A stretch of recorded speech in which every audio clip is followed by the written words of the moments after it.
Can nutrition help with arthritis? Good morning for coming in.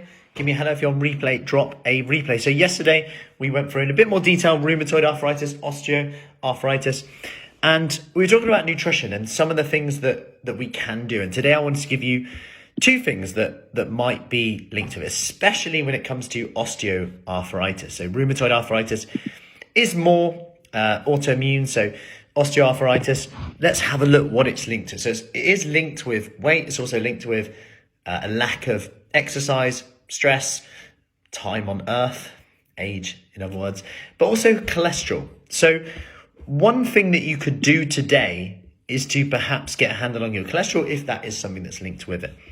And ways to reduce your cholesterol, which we know of, number one, beta-glucan. So beta-glucan is a type of fiber found in predominantly oats or things like mushrooms and other vegetables. So it could be bowl of porridge, lots of mushrooms in there to help. Soya protein may help with that as well. Fiber in general, fiber binds to cholesterol. So lots of veggies, all these, we're pointing towards a Mediterranean diet as I go through this. Plant sterols, stanols that are found naturally in plants anyway.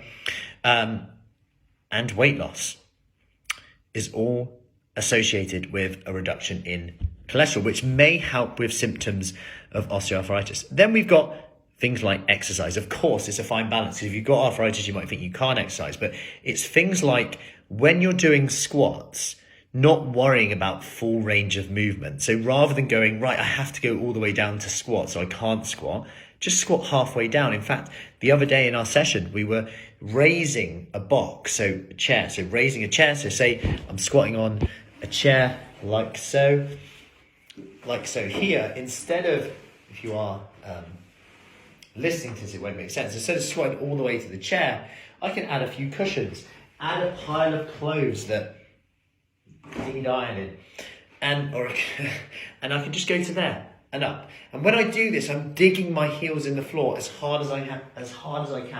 I'm now focusing on that muscle-mind connection, rather than thinking I can't squat.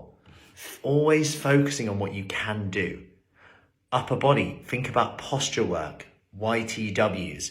So always thinking about what can I do here? Maybe I can't press, maybe I can't do loads of pressure, maybe it hurts my wrist, but what can I do? YTW, come over here, crack in the water, shoulders back. Posture work today, real simple one. Turn your palms away, just pull them back behind you. Pull in here, squeeze, get that tension in. Always focus about what you can do, even if it's lower impact work in general. Something we have is our back to basics, and we're always adapting everything for you to make sure that you focus on what you can do. In fact, the other day I had someone in and they were saying, I can't train my legs at the moment, I can't squat. And it's like, great, what a good opportunity to work our upper body. So every time we were just working on the back of the arms. They were like, I need to work the back of the arms.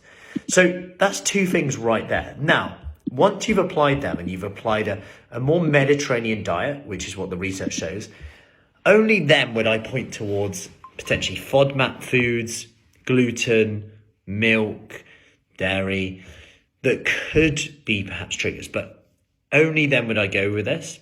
And it is going to be a bit of trial and error. So in the meantime, Mediterranean diet, lots of veg, fruit, pulses, lean protein. Try and add resistance exercise and focus on what you can do. This is going to help.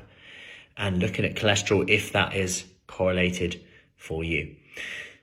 But as ever, I hope this helps, and the key thing is taking action, even if it's imperfect action. On that note, have an awesome one, and I'll see you soon. Take care.